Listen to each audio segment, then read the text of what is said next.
जो उमर अब्दुल्ला साहब बोल रहे हैं इसमें ना कोई हाथ है ना कोई पैर है। अफवाह का यूजुअली ऐसा ही होता है। उनको अपना फ्रस्ट्रेशन, उनको अपना दीदी से देख के शायद फ्रस्ट्रेशन हुआ होगा। बंगाल में बसी जो दीदी है उनको देख के उन्होंने सीखा होगा, कुछ फ्रस्ट्रेशन हुआ होगा। तो इसमें फ्रस्ट्रेशन के बारे में हम क्या कर सकते हैं? देखिए, ये तो अफवाहें होती रहेंगी। भारतीय जनता पार्टी को कोई किसी एमएलए को दूसरे पार्टी से लेने की ज़रूरत नहीं है।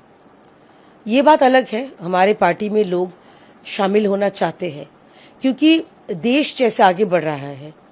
हाल फिलहाल में जो आदरणीय प्रधानमंत्री जी का जो सफ़र था इंडोनेशिया, जकार्ता, ऑस्ट्रेलिया, न्यूजीलैंड में, उसमें भी लोग दुनिया देखा है कि कैसे सारा विश्व मोदी जी को लेके इतना उत्सुक है, इतना खुश है। तो इस पार्टी में अपने आप में शामिल होना या कार्यकर्ता होना अपने आप में बहुत बड़ी बात है। तो इस बारे में जो उमर अब्दुल्ला साहब बोल रहे हैं इसमें ना कोई हाथ है ना कोई पैर है। अफवाह का यूजुअली ऐसा ही होता है। और उनको अपना फ्रस्ट्रेशन, उनको अपना दीदी से देख के शायद फ्रस्ट्रेशन हुआ होगा। बंगाल में बसी जो दीदी है उनको देख के उन्होंने सीखा होगा, कुछ फ्रस्ट्रेशन हुआ होगा। तो इसमें फ्रस्ट्रेशन के बारे में हम क्या कर सकते हैं? यूसीसी हमारी बहुत दिनों से हमारी मांग थी।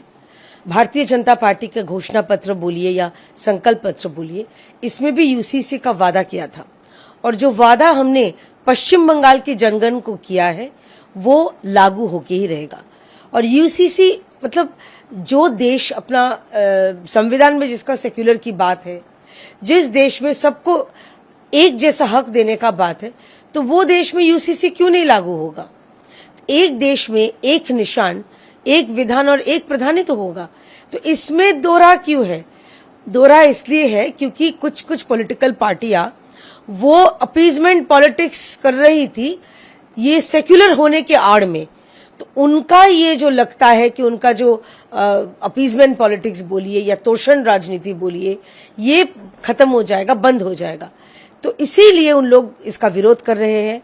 ये उनको पसंद नहीं है कि एक देश में एक कानून लागू होना चाहिए, क्योंकि वो चाहते हैं कि एक समुदाय की जो लड़कियां हैं, माताएं हैं, बहनें हैं, वो सारा जिंदगी मतलब पीढ़ी दर पीढ़ी वो पीछे ही रहे, वो आगे नहीं आए। उनका जो सम्मान बोलिए, संपत्ति बोलिए, इसमें उनका हक ना हो। तो ये, और खुद ये कोई कहता है कि लड़की हूँ, लड़ सकती हूँ का पार्टी से, कोई माँ माटी मानुष अपने आप को कह के भी माँ को वंचित करना चाहते हैं। ये उनकी बात है, लेकिन यूसीसी कमेटी का स्वागत है। पश्चिम बंगाल में ये लागू होना बहुत जरूरी है। देखिए, आदित्य ठाकरे छोटा है, उम्र में कम है उनका, और उन्होंने शायद देखा नहीं होगा अपने दादाजी का जो वीडियो, आदरणीय बाला साहेब ठाकरे का जो वीडियो, कांग्रेस के बारे में क्या कहा था, सोनिया गांधी जी के बारे में क्या कहा था उन्होंने, अगर वो देख लेते तो वो अपने फादर को, अपने पूजनीय पिताजी को रोक देते कि आप कांग्रेस के हाथ तो मत थामो। तो जो पार्टी का खुद का कोई वजूद नहीं रहा, जो पार्टी अपने आदर्श से बिल्कुल अलग चले गए, जो पार्टी ये सत्ता के नाम पे लोगों को डराना धमकाना किया, जितने ही महीने वो सत्ता में रहे, वो पार्टी बोल रही है भारतीय जनता पार्टी के बारे में। और भारतीय जनता पार्टी के जो मतलब राम मंदिर के बारे में भारतीय जनता पार्टी से जोड़ के जो टिप्पणी उन्होंने किया है, उनको पहले ये पता होना चाहिए कि जिनका हाथ उन्होंने थामा था कांग्रेस का, वो कांग्रेस राम मंदिर को लेके उनका क्या सोच था, भगवान श्री रामचंद्र लेके उनका क्या सोच था।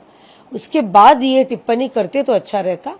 अब यूसीसी तो हमारी बहुत दिनों से, बहुत सदियों से हमारी मांग थी, सारा देश में हमारी मांग थी। भारतीय जनता पार्टी जब सत्ता में आई थी शुरू में, तब से हमारी ये मांग थी। उनको पता नहीं लगेगा क्योंकि वो भी तो पैरा ड्रॉप करके पॉलिटिशियन हुए हैं। तो बिल्कुल पश्चिम बंगाल की तरह बुआ भतीजे का पार्टी पश्चिम बंगाल में, और महाराष्ट्र में था पापा बेटे का पार्टी। तो इसीलिए उनको इतिहास के बारे में मालूम नहीं है। बीजेपी के लिए चुनौती क्यों होगी?